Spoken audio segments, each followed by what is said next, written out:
Good morning बच्चे। आज हम लोग बात जो करने जा रहे हैं वो अधिशोषण के अनुप्रयोग के बारे में। बच्चों, जैसा कि पता है हम लोग यूनिट 5 पढ़ रहे हैं जो है सरफेस केमिस्ट्री। और सरफेस केमिस्ट्री में आपको 4 टॉपिक है। सिलेबस में 3 टॉपिक है, एक हम अपनी ओर से दिए हैं 4 टॉपिक। तो पहला बेसिक कंसेप्ट जो आपका खत्म हो चुका है, तो बेसिक कंसेप्ट अगर आप पढ़ लेंगे तो फिर थोड़ी भी परेशानी नहीं होगी। तो जो भी बच्चे पढ़ेंगे निश्चित रूप से फर्स्ट पार्ट से पढ़ेंगे। पहले पार्ट 1 पढ़ेंगे, तब पार्ट 2, तब पार्ट 3, तब पार्ट 4। इसे जब पढ़ेंगे तो आपको सब कुछ बेहतर ढंग से समझ में आएगा। तो हम लोग बेसिक पढ़ लिए हैं। दूसरा है अधिशोषण, एडजोर्प्शन, जो किसी ठोस या द्रव की ऊपरी सतह पर होता है। और ऊपरी सतह पर होने वाले घटना को ही हम लोग अधिशोषण कहते, उसी को पढ़ रहे थे। और देखे थे अधिशोषण 2 प्रकार के होते, भौतिक अधिशोषण, रासायनिक अधिशोषण। तो भौतिक अधिशोषण में सबसे कमजोर बल कार्य करता था, जिसको वैन डर वाल बल कहते हैं। और रासायनिक में मजबूत कार्य करता था, जो कोवैलेंट या आयोनिक होता है। उसी अधिशोषण के अनुप्रयोग के बारे में हम लोग काम करने जा रहे हैं कि अधिशोषण का क्या अनुप्रयोग है। तो अधिशोषण का क्या अनुप्रयोग है, पिछले पार्ट 6 में हम हेडिंग लिख दिए थे। आप जो पढ़ते हैं वो इंतजार में होंगे यूनिट इस 5 के नेक्स्ट पार्ट के लिए। तो हेडिंग हम पिछले क्लास में ही लिखे थे। तो चलिए सभी बच्चे लिखिएगा एप्लीकेशंस।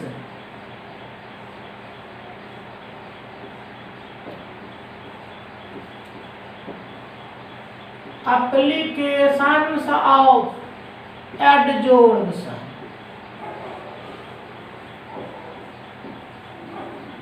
एप्लीकेशंस ऑफ एडजोर्प्शन कहते हैं एडजोर्प्शन का अनुप्रयोग। तो हिंदी भी लिख दीजिए अधिशोषण। अधिशोषण का निम्न अनुप्रयोग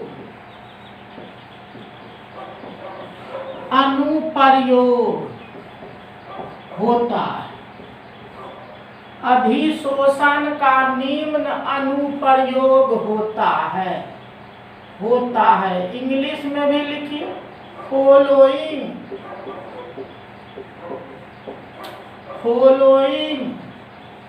आर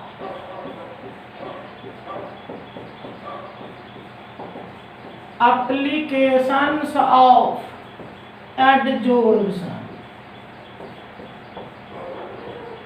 एडजोर्प्शन का निम्न एप्लीकेशन है। क्या एप्लीकेशन है? तो चलिए अब एक एक करके हम लोग देखते हैं। तो नंबर 1 लिखिए, नंबर 1 लिखिए। सभी बच्चे 1 लिख दीजिए।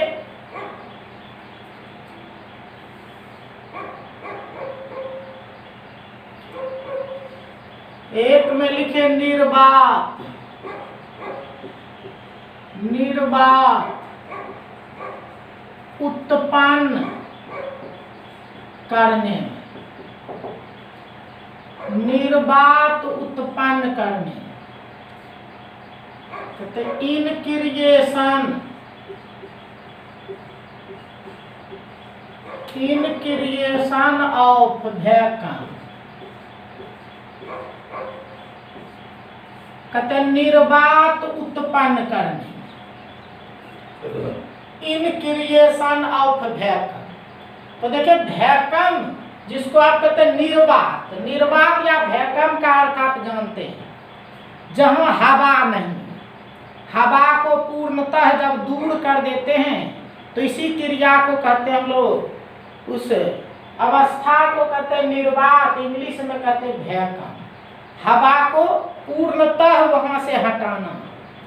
तो देखिए बहुत सारी क्रिया होती है, बहुत सारा काम होता है, रिएक्शंस होता है, जहां क्या करना पड़ता है, हवा को पूर्णतः हटाना पड़ता है। और हवा को पूर्णतः हटाने के लिए आप इस अधिशोषण का मदद लेते। तो अधिशोषण का मदद लेते, और पते हैं आपको कि अधिशोषण जब होता है तो उसमें दो होता है, अधिशोषक और अधिशोष। तो हम लोग को वहां से हवा को हटाना है। तो हवा को हटाना है तो देखिए क्या होगा, हवा जो होगा वो अधिशोष होगा, तो कुछ अधिशोषक डालना पड़ेगा। तो वास्तव में अधिशोषक के रूप में यहाँ प्रायः उपयोग होता है चारकोल का। तो चारकोल का उपयोग होता है अधिशोषक के रूप में। तो क्या करते हैं, उस जहाँ से आपको हवा को हटाना है वहाँ चारकोल को रख देते हैं। वो चारकोल सभी गैस को अधिशोषित कर लेता है और आपका वातावरण हवा से मुक्त हो जाता है। तो इस तरह से चारकोल का उपयोग अधिशोषक के रूप में करके आप वैक्यूम निर्वात उत्पन्न कर सकते हैं। तो लिखिएगा सभी बच्चे, पहले हिंदी में लिख लेते हैं। तो लिखिए, एक एरो देखिए, लिखिए अधिशोषण की सहायता से निर्वात की सहायता से निर्वात उत्पन्न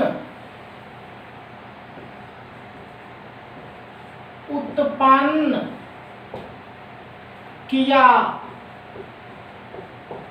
जाता है, जिसमें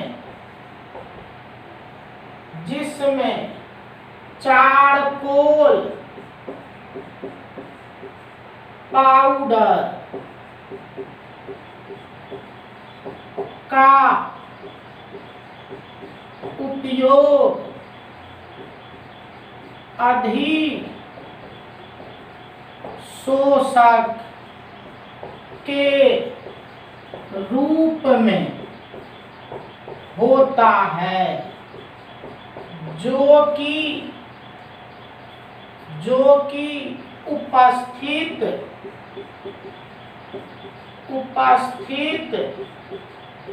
गैस को अधिशोषित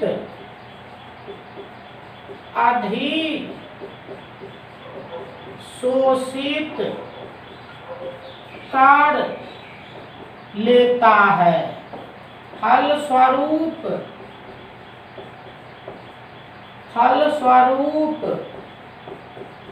निर्वात उत्पन्न होता है। इस तरह से देखिए, आप अधिशोषण की सहायता से निर्वात उत्पन्न कर सकते हैं। ये पहला एप्लीकेशन हो गया, अनुप्रयोग हो गया, अधिशोषण का पहला अनुप्रयोग हो गया।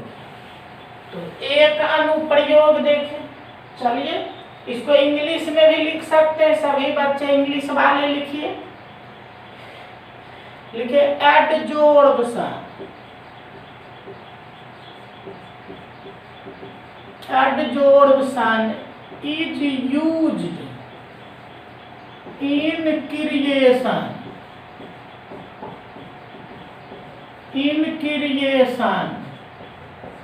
of vacuum.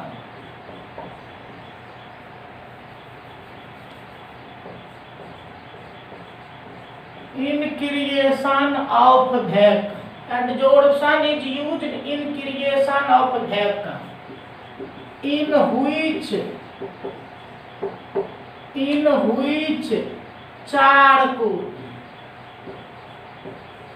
powder is used as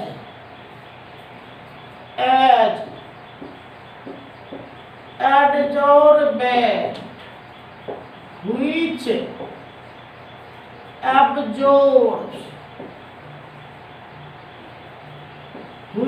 absorbs all present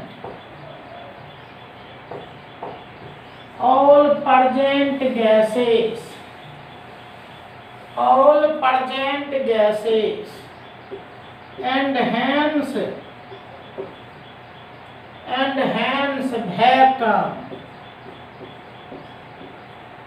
vacuum is created। तो इस तरह से देखिए वैक्यूम उत्पन्न हो जाता है, निर्वात उत्पन्न हो जाता है। इस तरह से एक एप्लीकेशन हम लोग देख ली कि वैक्यूम आप उत्पन्न कर सकते हैं, निर्वात उत्पन्न कर सकते हैं अधिशोषण की सहायता से। कि अधिशोषण का पहला उपयोग निर्वात उत्पन्न करने। अब चलिए सभी बच्चे नंबर 2 दे दिए, तो नंबर 2 लिखेंगे।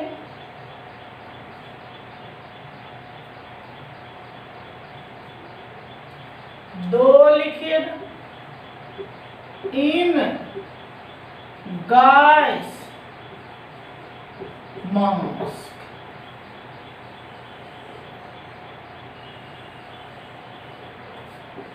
तो कहते हैं गैस मास्क। तो गैस मास्क बनाने में अब देखिए, पहले तो ये गैस मास्क जब बोलते थे तो प्रायः बच्चे कहते थे सर ये क्या चीज़ है सर, कभी नहीं सुने हैं गैस मास्क। लेकिन इस अभी कोरोना काल में सभी बच्चे से बच्चे, छोटा से छोटा बच्चे जो हैं वो भी इस गैस मास्क के बारे में जान चुके हैं। तो वास्तव में ये गैस मास्क अभी देखते हैं इस कोरोना युग में सभी लोग मुंह में लगाया करते हैं। और तब तो अब आप समझ रहे हैं, विशेष समझाने की आवश्यकता नहीं है, क्योंकि पहले बहुत अधिक समझाना पड़ता था। क्योंकि प्रायः लोग इसको यूज नहीं किए थे, उसको पता ही नहीं था। लेकिन अब तो सब लोग इसका यूज करते हैं, सबको पता है कि विषैला गैस के प्रभाव से छोटे छोटे जीवाणुओं से बचने के लिए हम लोग इसका उपयोग करते हैं। और इसमें भी प्रायः चारकोल पाउडर का उपयोग किया जाता है अधिशोषक के रूप में, जो क्या करता है विषैला गैस को या हानिकारक जीवाणु को अपने अधिशोषित कर लेता है, जो आपको अंदर जाने से रोकता है और आपके लिए उपयोगी सिद्ध होता है। इस तरह से ये गैस मास्क भी अधिशोषण के सिद्धांत पर कार्य करता है। तो लिखिए आरो देखें, यह एक उपकरण है जो अधिशोषण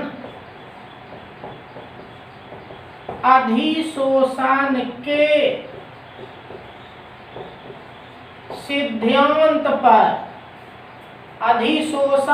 सिद्धांत पर कार्य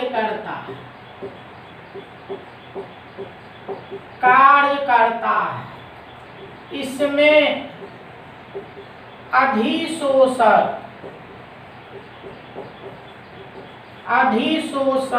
के रूप में चारकोल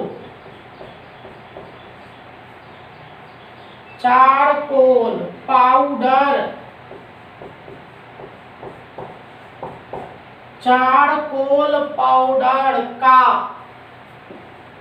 उपयोग किया जाता है, जो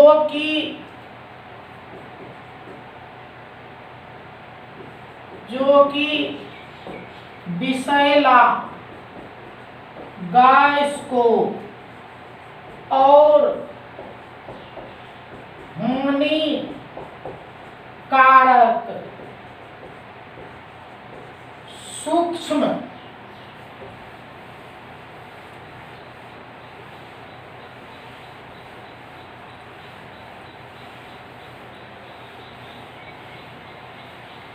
जो कि विषैला गैस को और हानिकारक सूक्ष्म जीवों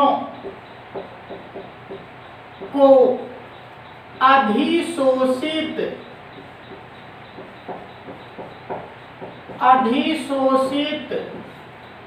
कर लेता है। फल स्वरूप हम लोगों को अनेक परेशानी से बचाता है। इस तरह से देखिए गैस मास्क होते हैं, इंग्लिश वाले भी लिखे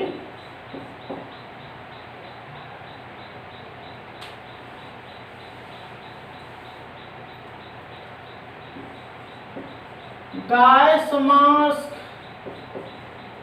is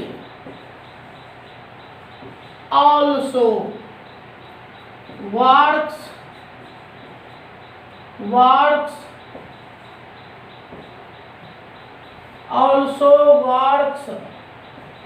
on adsorption principle. Gas mask is also works on adsorption principle, in which charcoal powder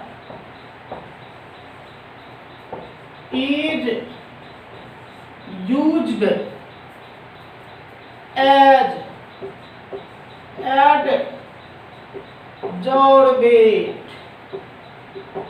which adsorb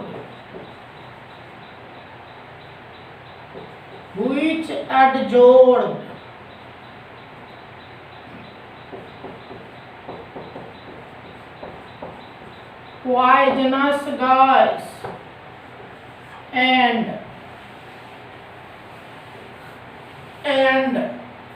harmful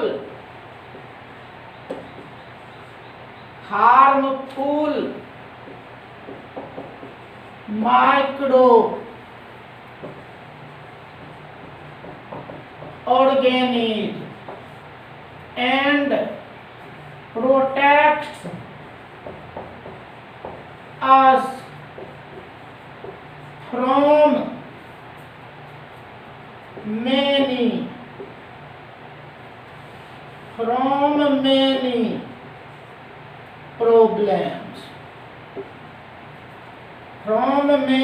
problems. तो इस तरह से देखिए दूसरा है गैस मास्क। तो ये गैस मास्क जो काम करता है ये भी अधिशोषण के सिद्धांत पर कार्य करता है। और अभी तो पता हम शुरू में ये काफी अधिक उपयोगी है। हमें जितने भी लोग हैं सबको इसकी आवश्यकता है। अगर आप चाहते हैं कोरोना से बचें तो फिर ये गैस मास्क सबों के लिए अनिवार्य है। अब चलते आगे बढ़ते हैं तो सभी बच्चे आ जाइए। तो दूसरा एप्लीकेशन हम लोग देखें, अधिशोषण का दूसरा एप्लीकेशन। और चले नंबर 3 लिखते हैं। देखते तीसरा एप्लीकेशन क्या है।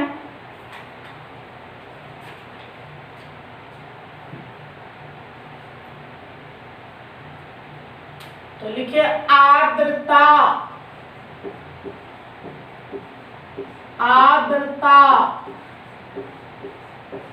नियंत्रण में।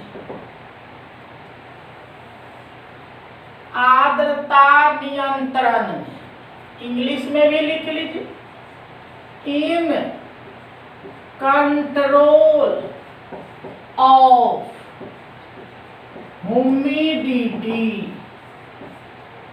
आर्द्रता नियंत्रण। तो कहते हैं इन कंट्रोल ऑफ ह्यूमिडिटी। तो देखिए आर्द्रता, नमी को दूर करना। तो देखिए बहुत सारा रिएक्शन या प्रोसेस आपको ऐसा करना पड़ता है, जहाँ क्या करना पड़ता है, तो वहां से आर्द्रता जो आपको है वो आर्द्रता को बिल्कुल खत्म करना पड़ता है, नमी को बिल्कुल खत्म करना पड़ता है। और नमी को खत्म करने में भी आपका ये जो अधिशोषण है, ये अधिशोषण मदद करता है। तो कैसे मदद करता है, तो वही अधिशोष की सहायता से, उपयुक्त अधिशोष से लेते, एडजोर्बेट लेते। और जानते हैं इसमें जो एडजोर्बेट के रूप में, अधिशोष के रूप में उपयोग होता है, ये एडजोर्बेंट या अधिशोषक के रूप में उपयोग होता है सिलिका जेल या एल्यूमिना जेल। पीछे हम उदाहरण में लिखे थे अधिशोषक या एडजोर्बेंट। तो यहाँ क्या आपको आर्द्रता को दूर करना है, तो आर्द्रता को पकड़ेगा तो वो अधिशोष होगा, एडजोर्बेट होगा। और सिलिका जेल या एल्यूमिना जेल को हम लोग लेते हैं अधिशोषक के रूप में, एडजोर्बेंट के रूप में। पीछे लिखे थे हम एक क्वेश्चन ही लिखे थे कि अधिशोषक का कुछ उदाहरण दीजिए, देखिएगा उसमें ये भी लिखे थे सिलिका जेल और एल्यूमिना जेल। तो सिलिका जेल और एल्यूमिना जेल जो है उसका उपयोग इसमें आर्द्रता के नियंत्रण में होता है, ह्यूमिडिटी को नियंत्रित करने में उपयोग होता है अधिशोषक के रूप में, सिलिका जेल या एल्यूमिना जेल। तो चलिए अब सभी बच्चे लिखें, पहले हिंदी वाले लिखिए। तो लिखिएगा अधिशोषण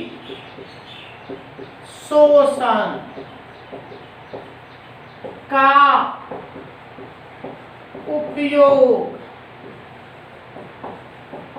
आर्द्रता को दूर करने में, आर्द्रता को दूर करने में होता है, जिसमें सिलिका जेल या एल्यूमिना जेल का उपयोग अधिशोषक के रूप में होता है, जो कि नमी को अधिशोषित कर लेता है, फल स्वरूप नमी से मुक्त वातावरण प्राप्त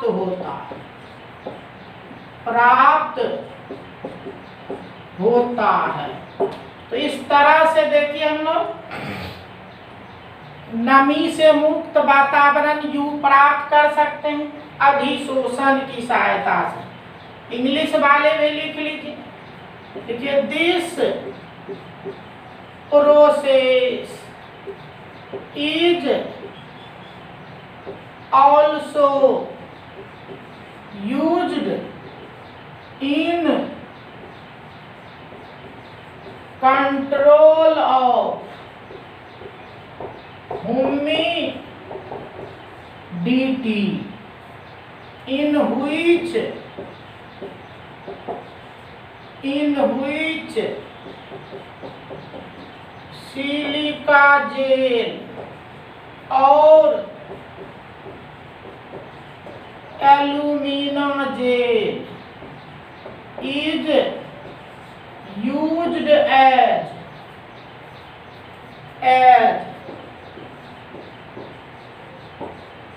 adsorbent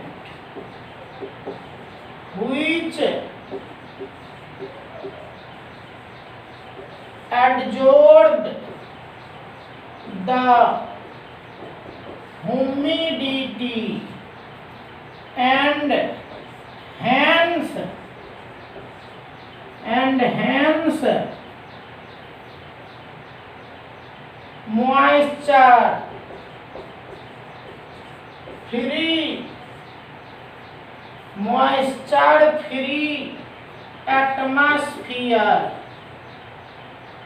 moisture free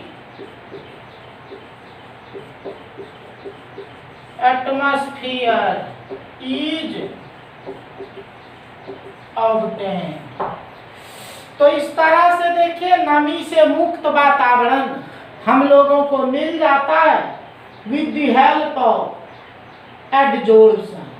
ये अधिशोषण का हम लोग तीसरा एप्लीकेशन देखें, और इस तीसरा एप्लीकेशन में हम लोग देखें कि आर्द्रता को दूर करते हैं, जिसमें सिलिका जेल का उपयोग और एल्यूमिना जेल का उपयोग हम लोग करते हैं अधिशोषक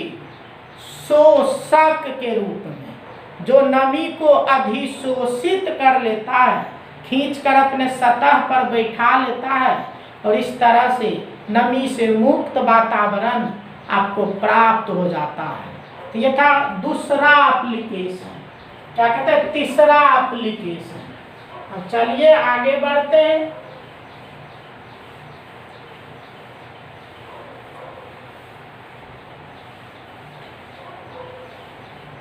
तो जो भी बच्चे पढ़ते हैं पढ़ते चलेंगे, सब दिन हम बोलते हैं, इंतजार में नहीं रहेंगे, बिल्कुल काम आपका स्पष्ट होते जा रहा है। पढ़ते चलेंगे तो किसी तरह की परेशानी नहीं हो, और दिक्कत हो तो आप फोन करके व्हाट्सएप नंबर पर भी कमेंट्स करके आप परेशानी को दूर कर सकते हैं। लेकिन जब भी पढ़ेंगे चैनल को सब्सक्राइब, शेयर एवं लाइक जरूर करेंगे। कितना काम आप करते रहेंगे तो फिर हम भी आपके लिए काम करते रहेंगे, और आप पढ़ेंगे तब तो हम काम करेंगे, लेकिन आप ध्यान नहीं देंगे तो फिर आपकी पढ़ाई बाधित होगी, हमें भी मन नहीं लगेगा करने। इसीलिए सब लोग ध्यान से पढ़िए, ध्यान से काम करते चलिए। तो चलिए ये हम लोग देख रहे हैं अधिशोषण के अनुप्रयोग को, जिसमें 3 काम आपका हो चुका है। तो चलो नंबर 4 लिखो।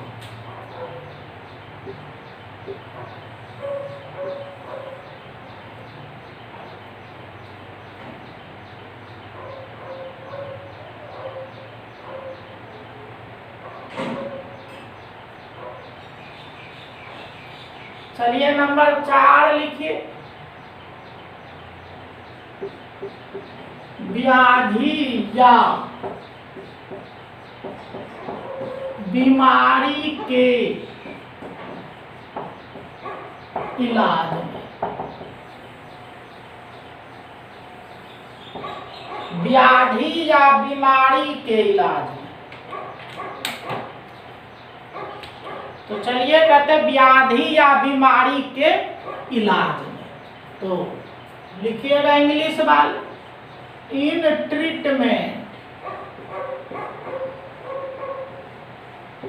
Treatment of disease.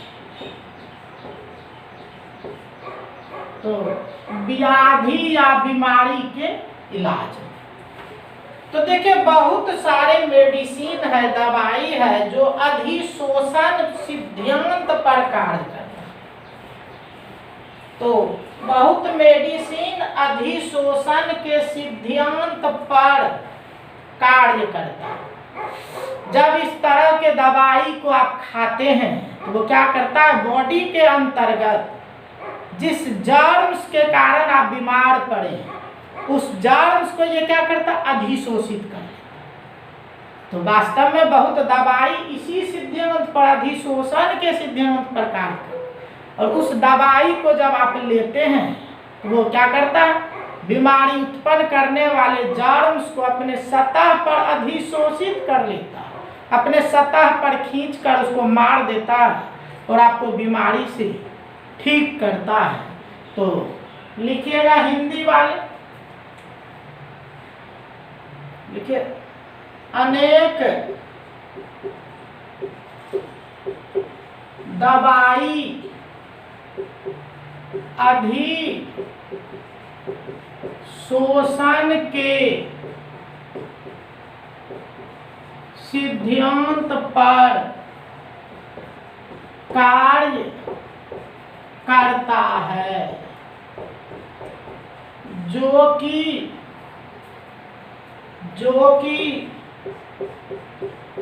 शरीर में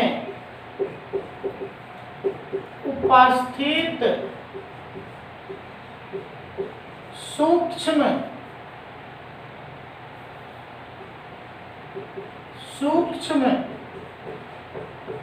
जीवों को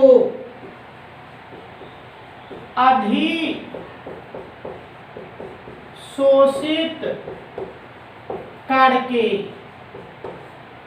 मार देता है और आपको बीमारी से मुक्ति दिलाता है। तो इस तरह से देखिए, इंग्लिश वाले भी लिखे many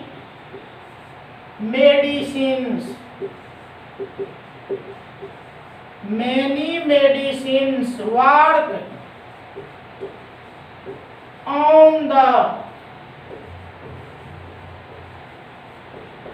adsorption principle which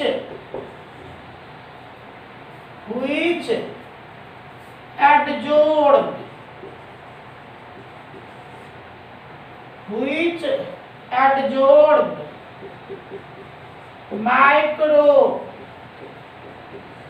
microorganism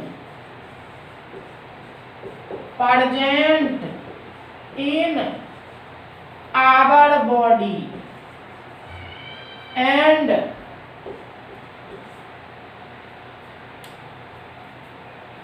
adsorb microorganisms present in our body and kills them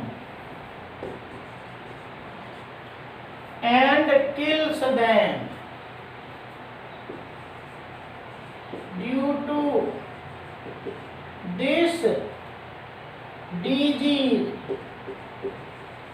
is cured।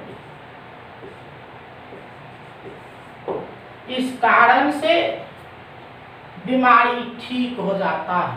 इस तरह से देखिए, अधिशोषण आपको मदद करता है बीमारी को ठीक करने में। इस तरह से दवाई आप लेते हैं, वो क्या करता है, सूक्ष्म जीव को अधिशोषित कर ले, उसको मार देता है और आपको बीमारी से मुक्ति दिलाता है और आप क्या होते हैं, ठीक हो जाते हैं।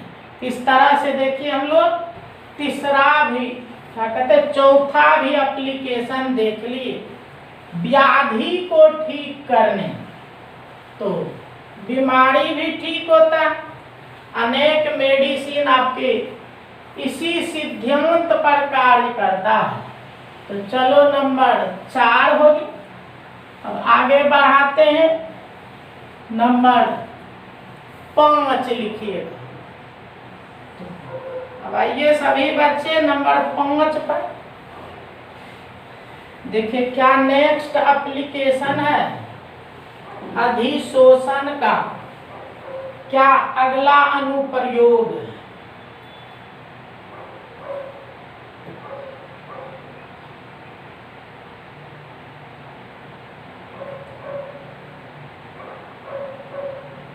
लिखो घोल से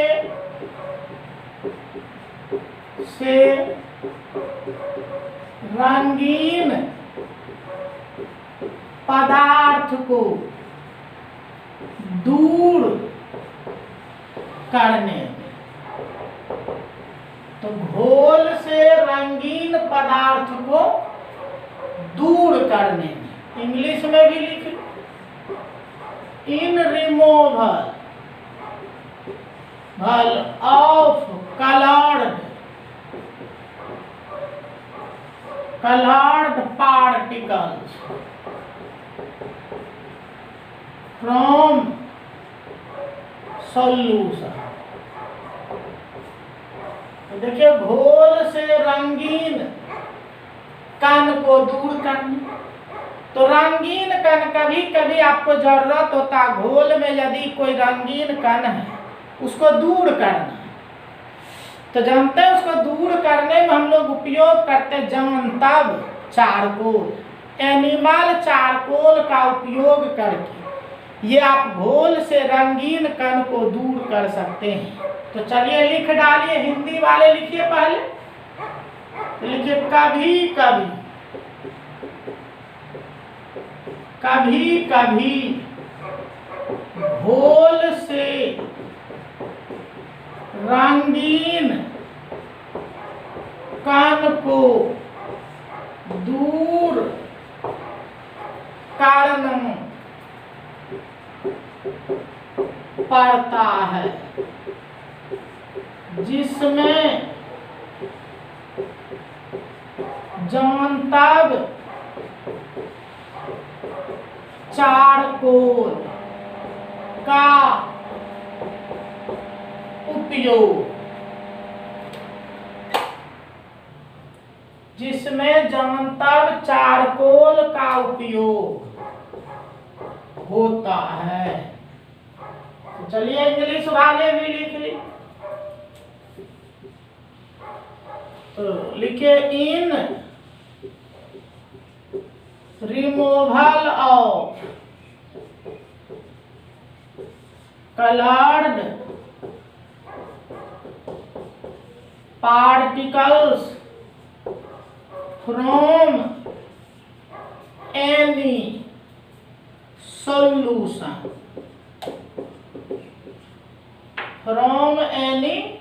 solution, animal charcoal is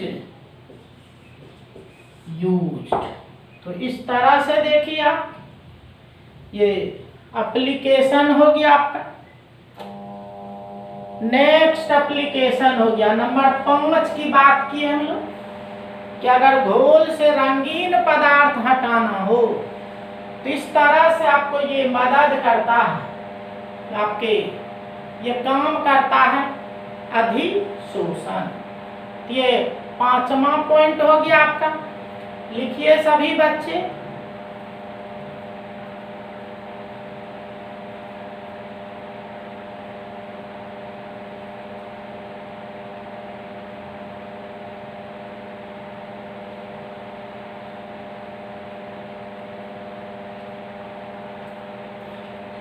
चलिए नेक्स्ट पॉइंट बढ़ते हैं।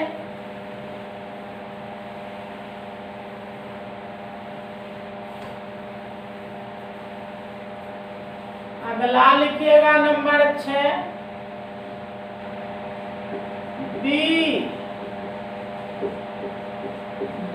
समांगी उत्प्रेरण में। तो समांगी उत्प्रेरण, ये कहते समांगी उत्प्रेरण। तो इंग्लिश वाले भी लिख लीजिए, इन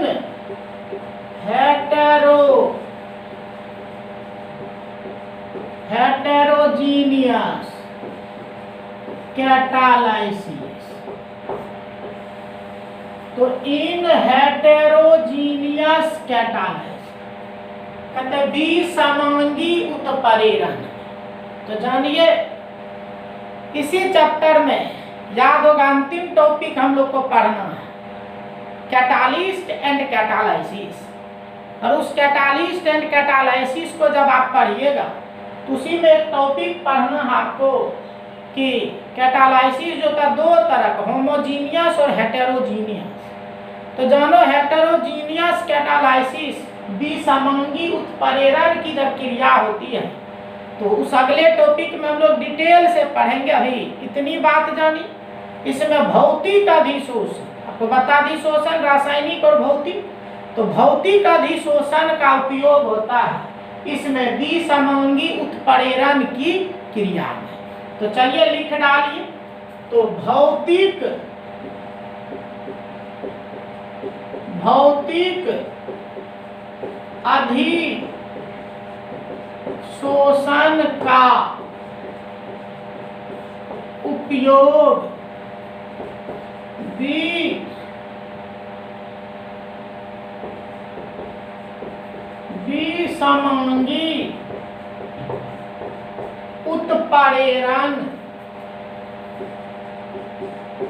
उत्प्रेरण की क्रिया में होता है। तो भौतिक अधिशोषण का उपयोग विसमांगी उत्प्रेरण की क्रिया में होता है। अब ये विसमांगी उत्प्रेरण है क्या, तो बता रहे थे अभी आपको। इसको आगे हम लोग इसी चैप्टर में लास्ट जो टॉपिक है उसमें डिटेल से चर्चा हम लोग करेंगे विसमांगी उत्प्रेरण के बारे में। ये विसमांगी उत्प्रेरण, तो इंग्लिश वाले भी लिख ली। इन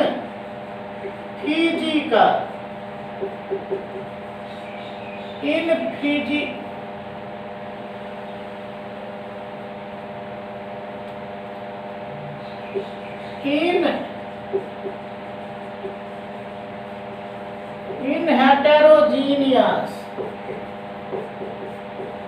catalysis physical adsorption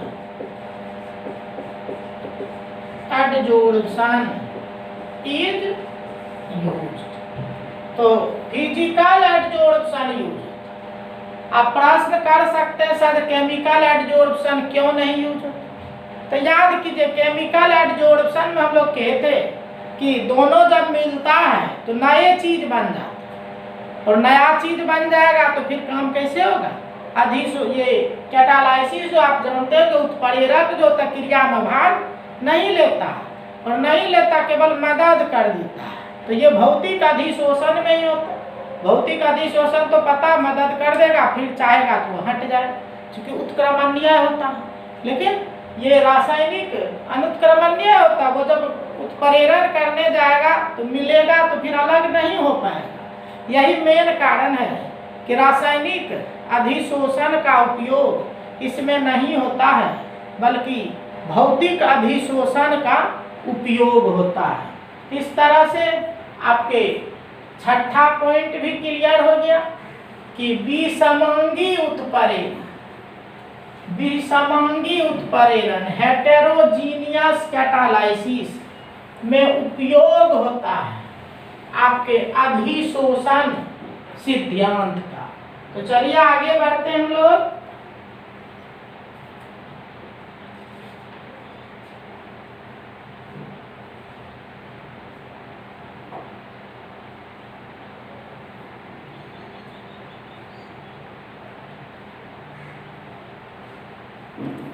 चलिए नेक्स्ट लिखिए, नंबर 7 लिखिए।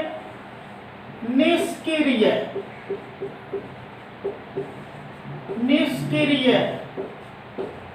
गैस को अलग करने,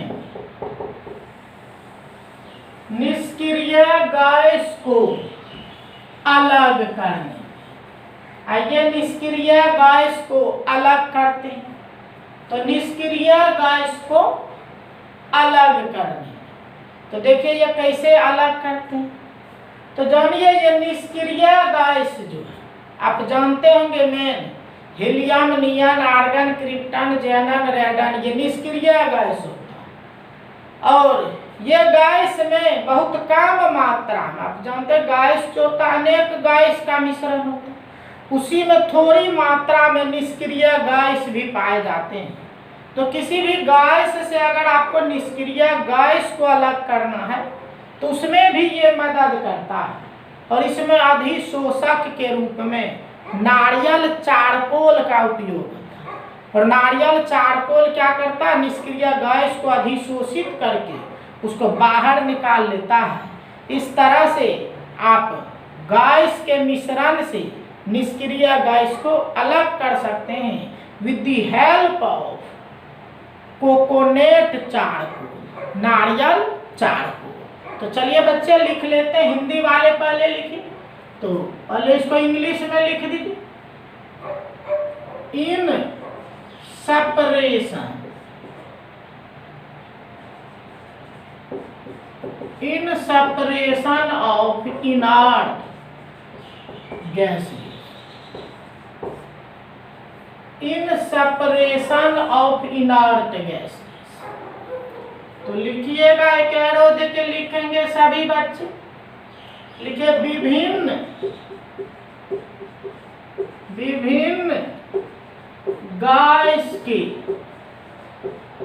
मिश्रण से निष्क्रिय गैस को अलग करने में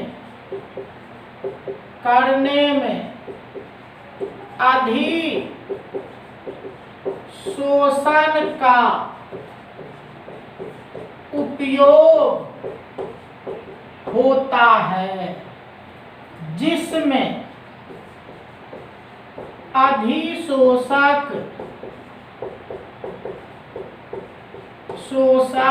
के रूप में, अधिशोषक के रूप में नारियल चारकोल का उपयोग होता है, जो कि निष्क्रिय गैस को अधिशोषित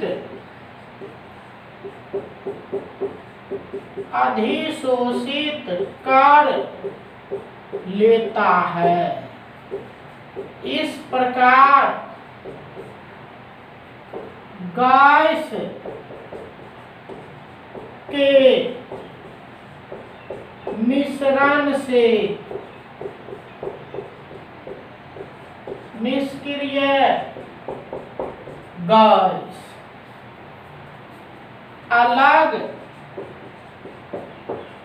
हो जाता है। इस तरह से देखिए आपका 7वां एप्लीकेशन आपका हुआ अधिशोषण का, 7वां एप्लीकेशन। ये देख रहे हैं हम लोग, ये एप्लीकेशन देख रहे हैं। अधिशोषण का क्या अनुप्रयोग है उसकी बात हम लोग कर रहे हैं। तो इंग्लिश वाले भी लिख लीजिए, अगर इंग्लिश चाहते हैं तो लिख सकते हैं। तो देखिए क्या कहता है इंग्लिश वाले, तो लिखिएगा adsorption is also used in separation of inert gases, in separation of inert gases from the mixture of gases. In this process, coconut charcoal is used as coconut charcoal is used as adsorbent Coconut charcoal is used as adsorbent, which adsorb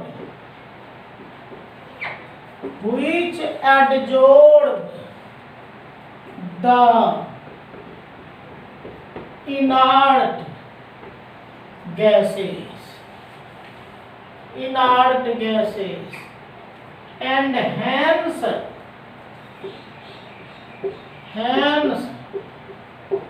inert gases are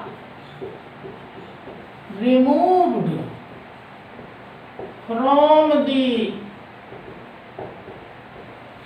mixture of gases। इस तरह से देखिए gas के मिश्रण से आपको निष्क्रिय gas को अलग कर सकते हैं विद द हेल्प ऑफ नारियल चारकोल। तो नारियल चारकोल का आप उपयोग करके इस तरह से क्या कर सकते हैं, निष्क्रिय गैस को अलग कर सकते हैं अनेक गैस के मिश्रण से। लिखिए सभी बच्चे लिखिए।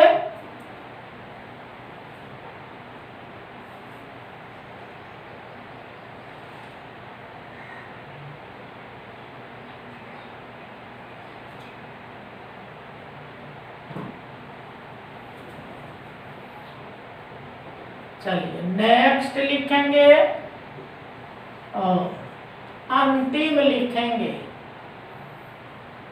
लिखिए झाग प्लवन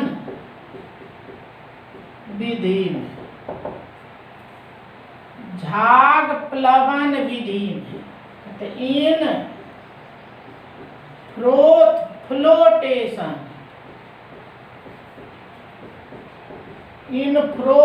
फ्लोटेशन प्रोसेस। तो कहते हैं झाग प्लवन विधि में इन फ्लोटेशन प्रोसेस। याद कीजिए सभी बच्चे को हम सभी बैचेज में पढ़ा चुके हैं फेन प्लवन विधि। और ये जो फेन प्लवन विधि है, झाग प्लवन विधि है, ये जो काम करता है अधिशोषण के सिद्धांत पर, इसमें भी अधिशोषण सिद्धांत उपयोग होता है। तो लिखिएगा कैरो देखिए, इस विधि में भी अधिशोषण का उपयोग होता है। इंग्लिश वाले भी लिख ली, in this process adsorption is also used। तो adsorption का उपयोग होता है। इस तरह से देखिए कुल एप्लीकेशन में जो भी महत्वपूर्ण बात है उन सभी का चर्चा हम लोग किए। तो ये था एप्लीकेशन ऑफ एडसोर्प्शन, अधिशोषण का अनुप्रयोग, जो कि अधिशोषण का अंतिम टॉपिक था। ये अंतिम बात हम लोग कर ली अधिशोषण के अनुप्रयोग का। तो लास्ट टॉपिक था आपका अधिशोषण। अब कुछ प्रश्न पूछता आपसे, ऐसे आप जो भी प्रश्न आएगा आपके सामने हम सब की बात कर चुके हैं। अगर बढ़िया से आप पढ़िएगा इस कॉपी को, इस नोट्स को ध्यान से पढ़िएगा तो फिर सभी तरह का प्रश्न आप बना सकते हैं, कहीं किसी तरह की परेशानी नहीं होगी। फिर भी कुछ क्वेश्चन हम आपके सामने रख देते हैं। तो लिखिएगा क्वेश्चन नंबर 1।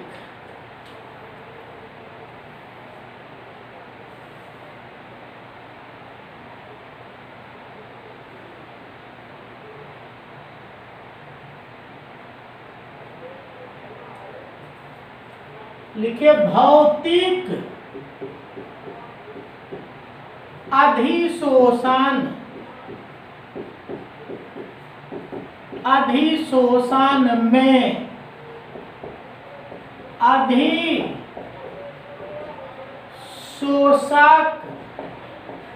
एवं अधिशोष्य, अधिशोष के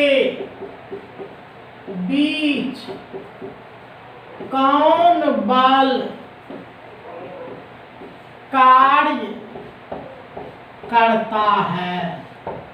तो देखिए लिखे, तो सभी बच्चे अगर हमारे पास होते, क्लास में होते, तो सभी बच्चे आंसर बोलने के लिए तैयार हो जाते। तो वास्तव में आप आंसर सभी बच्चे बता सकते हैं। याद होगा जब भौतिक अधिशोषण होता है, इसमें जो बल कार्य करता है वो बल होता है वॉन डर वाल बल, इसमें भंडरवाल बल होता है। तो इंग्लिश वाले भी लिख सकते हैं, इंग्लिश में भी लिख लीजिए, which force is operated between adsorbent and adsorbate in physical adsorption, in physical adsorption। तो आंसर आप आराम से कह सकते, वॉन वाल बल, वॉन डर वाल फोर्स। तो वॉन डर वाल बल, तो ये वॉन डर वाल फोर्स हो। एक प्रश्न लिखे, दूसरा भी लिखिए।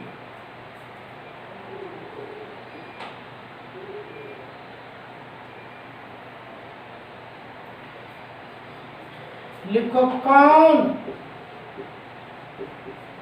अधिशोषण अनुत्क्रमणीय,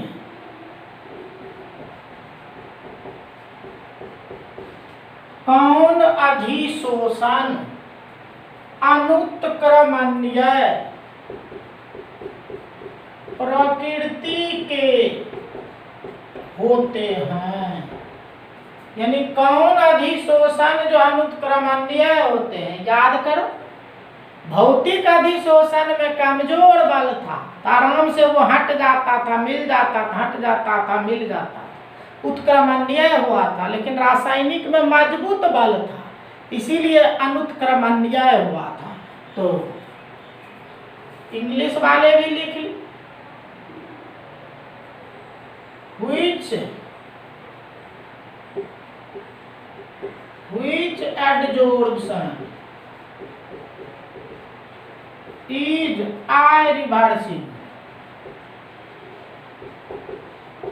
irreversible in nature।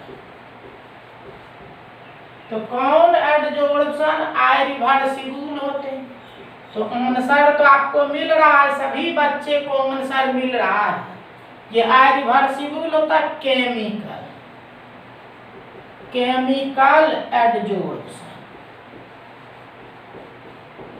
तो केमिकल एडजोर्प्शन जो होता है ये irreversible प्रकृति के होते हैं, अनुत्क्रमणीय प्रकृति के होते हैं। तो ये भौतिक जो होता है वो उत्क्रमणीय होते हैं।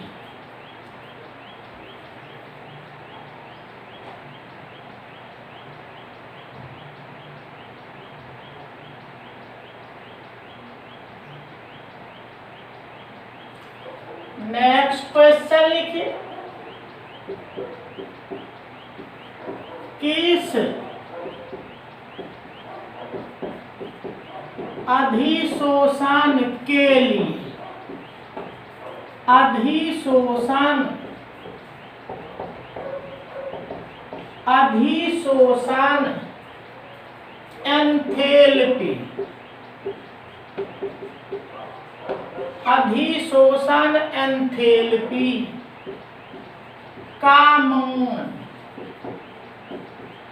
अधिक होता है। तो कहता किसके लिए? अधिशोषण एंथैल्पी का मान अधिक होता है। याद करो, जब दोनों के बीच अंतर हम लिख रहे थे तो वहां लिखे थे, और एंथैल्पी तो बताया था ऊर्जा से संबंधित होता है, यानी किसमें ऊर्जा अधिक निकलता है उसकी बात हम लोग कर रहे हैं। तो याद करो, भौतिक जब था उसमें कम में निकला था, 20 से 40 से निकला था। जब रासायनिक था तो उसमें अधिक निकला था, 80 से 240 किलो जूल निकला था।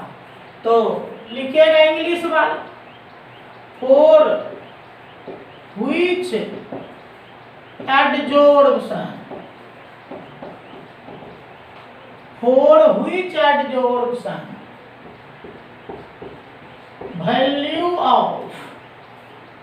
value of adsorption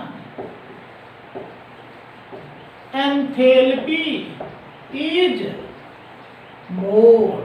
तो किसके लिए अधिक होता है? तो पता चल रहा है अधिक जो होता है ये अधिक होता है किसके लिए? तो रासायनिक अधिशोषण।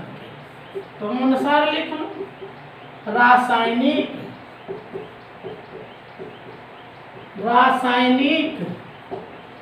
अधिशोषण, इंग्लिश कहते हैं केमिकल एडजॉर्प्शन। ये रासायनिक अधिशोषण के लिए अधिक होता। लिखिए सभी बच्चे,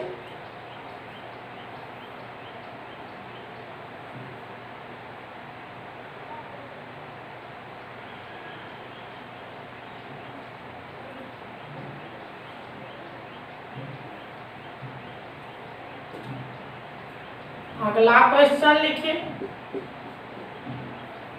जब अधिशोषण एवं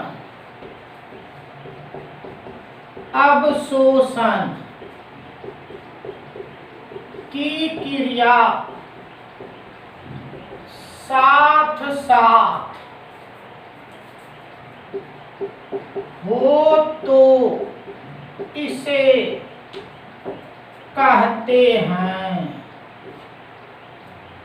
इसे कहते हैं, इंग्लिश वाले लिखिए, when adsorption and absorption process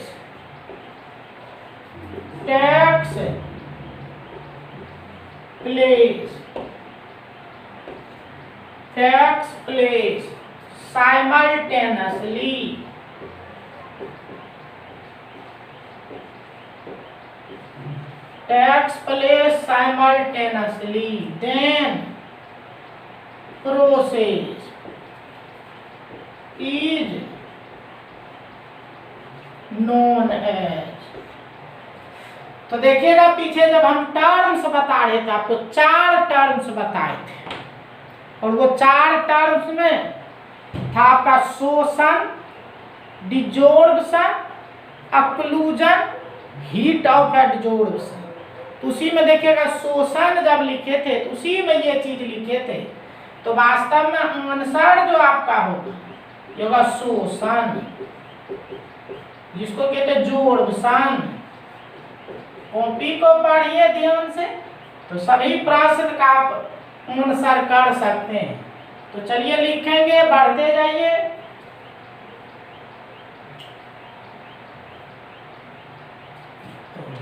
लिखेंगे सभी बच्चे,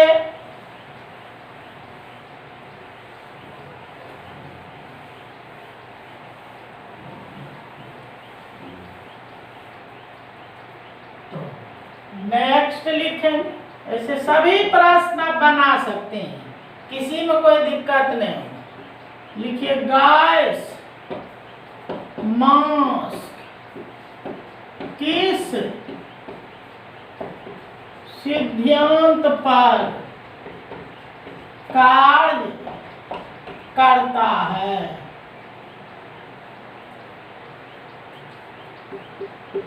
On which principle gas mask is operated?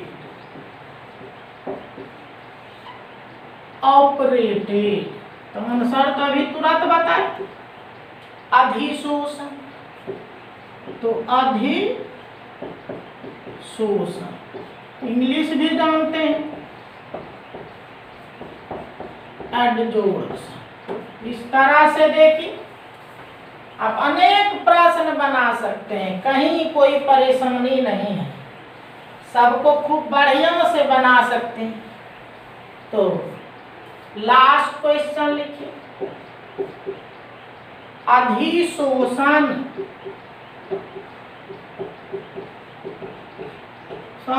के विलोम को कहते हैं?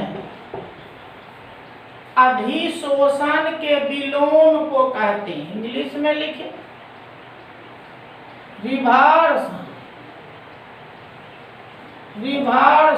और ऑपोजिट ऑफ एडजोर्प्शन इज कॉल्ड।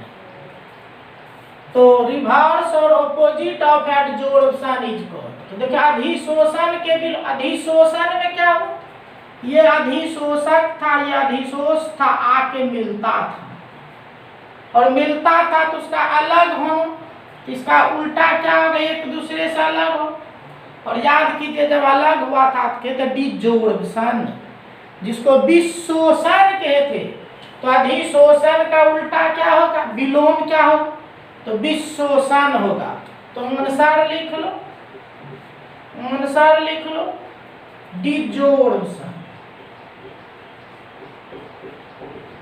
डिजोर्प्शन कहते हैं विशोषण। तो इस तरह से आपका ये जो टॉपिक था अधिशोषण, पहला था बेसिक कंसेप्ट जो हम खत्म कर दिए थे, ये दूसरा था आपका एडजोर्प्शन, जो बिल्कुल सभी तरह से देखते हुए हम लोग एक एक चीज को खूब बढ़िया से देख चुके हैं। तो यहाँ पर आपका खत्म हो जाता है एडजोर्प्शन, अधिशोषण। तो अधिशोषण की बात आज हम लोग का यहाँ पे खत्म हो जाता है। अब इसको हम लोग आगे बढ़ाएंगे, तो अगले क्लास में आगे बढ़ेंगे। तो चलो एक मेन पॉइंट दे दो और सभी बच्चे लिख दो, types of solution. Types of solution, तो टाइप्स कहते प्रकार, ऑफ सॉल्यूशन मीन सॉल्यूशन के प्रकार। तो यहीं से आपका अगला क्लास शुरू होगा। तो अगला काम आपका हम यहीं से करेंगे। तो टाइप्स ऑफ सॉल्यूशन मतलब घोल के प्रकार। तो अब आज हम लोग अपनी कहानी यहीं पे समाप्त करने जा रहे हैं। नेक्स्ट क्लास में आपसे मिलेंगे इसी टॉपिक के साथ। तब तक के लिए धन्यवाद। जय हिंद, जय भारत।